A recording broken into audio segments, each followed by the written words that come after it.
ጆ ተዋረደ። የወይዘሮ ሄለንን ንብረት ሊሰርቅ ሲል ተደረሰበት።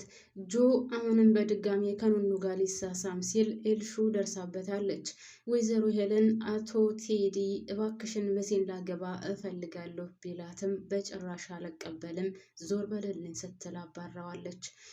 ቤሉል መሲና ጆ ሲሳሳሙ አየኋቸው ማለት ኑኑና ጆ ሲሳሳሙ አየኋቸው ስትል ስትጮህ እየሮጠ ወደ ላይ ቢሄድም ነገር ግን በጣም ተበሳጭቶ ስለነበረ ጆን አስወጥቶ ኑኑን በጣም ጮህባታል። ኑኑ ልታስረዳው ብትሞክርም በጭራሽ ሊሰማት አልቻለም። ካሁን በኋላ የኔና ያንቺ ነገር አልቆለታል። ተሳስቼ ነበር፣ ቦታዬ አንቺ ጋር አልነበረም። ያለ ቦታዬ ወድቄ ስለነበር ነገር ግን አሁን እንድነቃ አድርገሽኛል ብሎ በጣም ተስፋ የሚያስቆርጥ ነገር ተናግሯታል ማለት ነው። ቴዲም ወይዘሮ አይንዬን ጠይቆ ነበር ሽምግልና ሊልክና መሲን እንደሚወዳት እንደሚያፈቅራት ጠይቆ ነበር። ነገር ግን አልተሳካለትም ማለት ነው። ሰላም ሰላም፣ ጤና ይስጥልኝ ውድና የተከበራችሁ ቤተሰቦቼ በያላችሁበት ሰላማችሁ ይብዛልኝ። ለዚህ ቻናል አዲስ ከሆናችሁ ላይክ እና ሰብስክራይብ እያደረጋችሁ እስኪ ቤተሰብ ሆኑ ማሮቼ። እንደው ባካችሁን ላይክ ማድረጋችሁን አትርሱ። ኧረ ተው ቤተሰብ ተው፣ ላይክ አድርጉ። ጌታ ምን አለበት አይቆጥር። ኧረ ተው። ለማንኛውም ደስ እንዳላችሁ እንግዲህ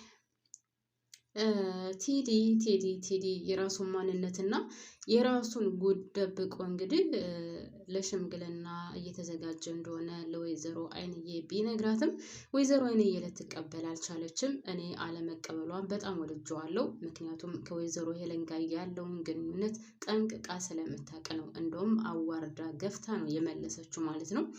አንተ ደፋር፣ አንተ የማትረባ እንዴት ልጅን ትመኛለህ? ለነገሩ እሷ ናት ያስደፈረችኝ ያለች እንደውም ጭራሹንም እያንቋሸሸችው ነበር። እናም ደግ አደረገችው።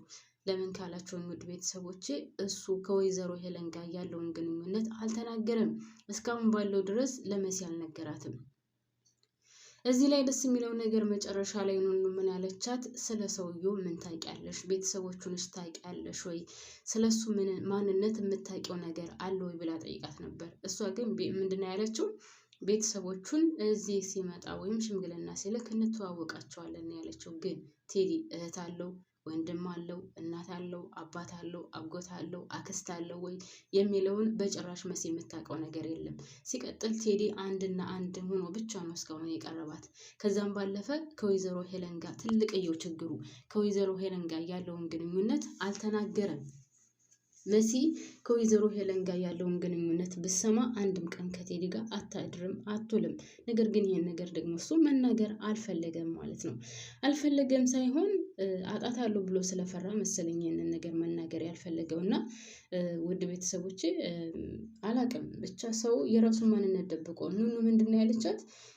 እኔ እናቴን ቢብላለች እና እናቴን አብረሽ እንድታጠያይቀኝ ወይም ከጎኔ እንድትሆኝ ይፈልጋለሁ ብላት ነበር። ኑኑ ምንድነው ያለቻት? እኔ ችግር የለውም ነገር ግን ስለዚህ ሰውዬ የምታውቂው ነገር አለ ወይ? ይህን ሰውዬ ስታገቢ አንድ ሳይሆን እንደ ሁለት ነው የምታስቢው። ስለዚህ የምታውቂው ነገር ካለ ስለ ቤተሰቦቹ ስለ ማንነቱ የምታውቂው ነገር አለ ወይ? ከዛም ባለፈው ደግሞ ከዚህ ሰውዬ ጋር አብረሽ ስትኖሪ እስከ እድሜ ዘመንሽ አብረሽ ልትኖሪው ነው። ከዛም ባለፈ የልጆችሽ አባት ልታረጊው ነው። የልጆችሽን አባትና አንቺ ዘመንሽን በሙሉ ከሱ አሳልፋለሁ ብለሽ ከወሰንሽ ይህን የልጆችሽ አባት የሚሆነውን አንቺ ነሽ መምረጥ ያለብሽ ብላታለች ማለት ነው። እና በጣም ጥሩ ምክር ነው የነገረቻት በነገራችን ላይ።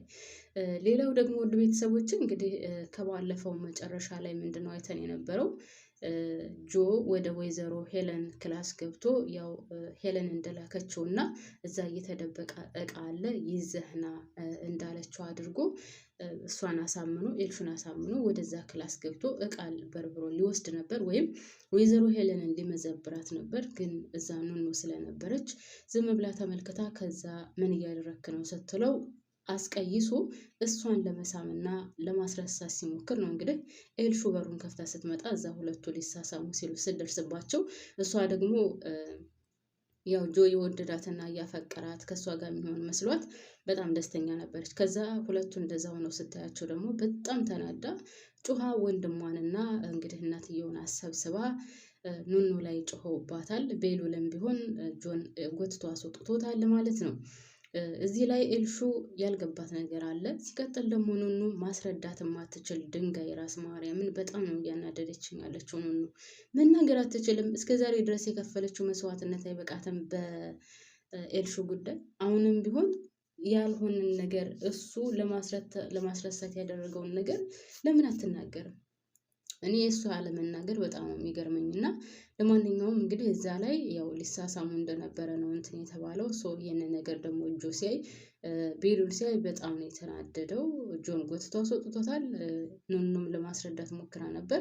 ነገር ግን ቤሉል በጭራሽ ካሁን በኋላ ስለ አንቺ የሚመለከተኝ ነገር የለም፣ አያገባኝም፣ እንደፈለግሽ መሆን ትችላለሽ፣ ለማስረዳትም እንዳትሞክሪ ሁለተኛ ብሎ ተቆጥቷታል ማለት ነው።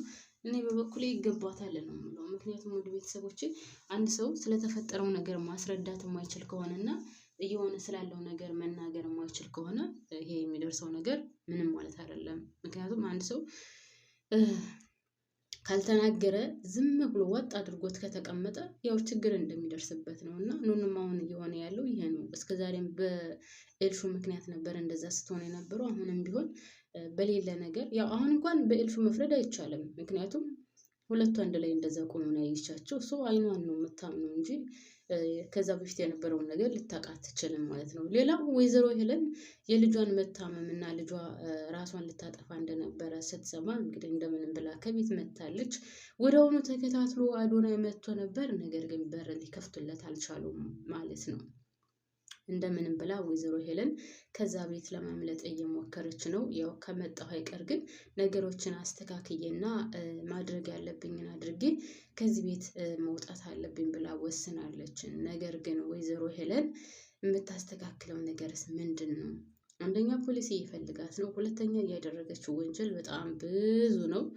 እንግዲህ አንድ አይሉ የሁለት ሰው ነፍስ ያጠፋችው እሷ ናት። እኔ የባሏ ጉዳይ ግን በነገራችን ላይ እኔ አሁን ራሱ ግራ ገብቶኛል። የቶማስ ጉዳይ ቶማስን የገደለው ማን ነው?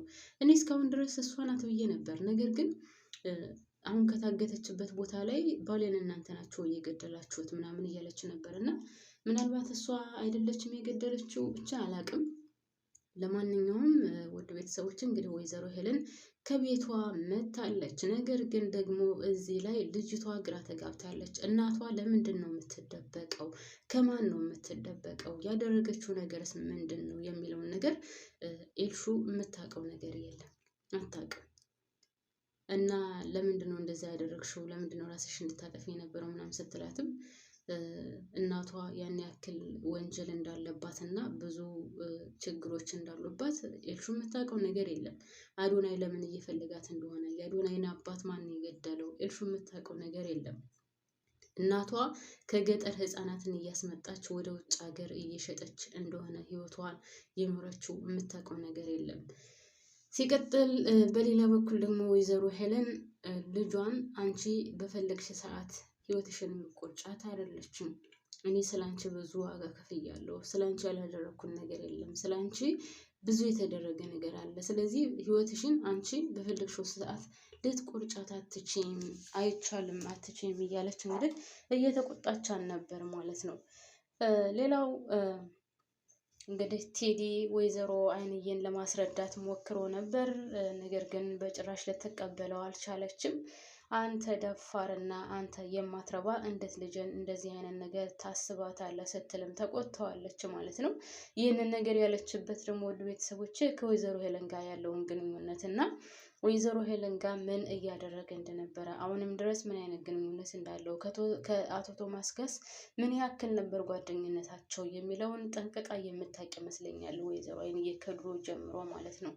ቴዲ ማን እንደሆነ ቴዲ ምን እንደሆነ በጣም የምታውቅ ይመስለኛል። ባታውቅ ኑሮ ስለሱ ምንም ነገር ማታውቅ ቢሆን ኑሮ እንደዛ አያስጨንቃትም ነበር። እንግዲህ እሱን አልፈልግም በጭራሽ ከአጠገቤ እንዳትደርስ ልጅንም አገባዋለሁ ብለህ እንዳታስብ ብላ አባራው ገፍታ አንቋሻ ወደ ቤቷ ከተመለሰች በኋላም ራሱ እያሳሰባት ነበር።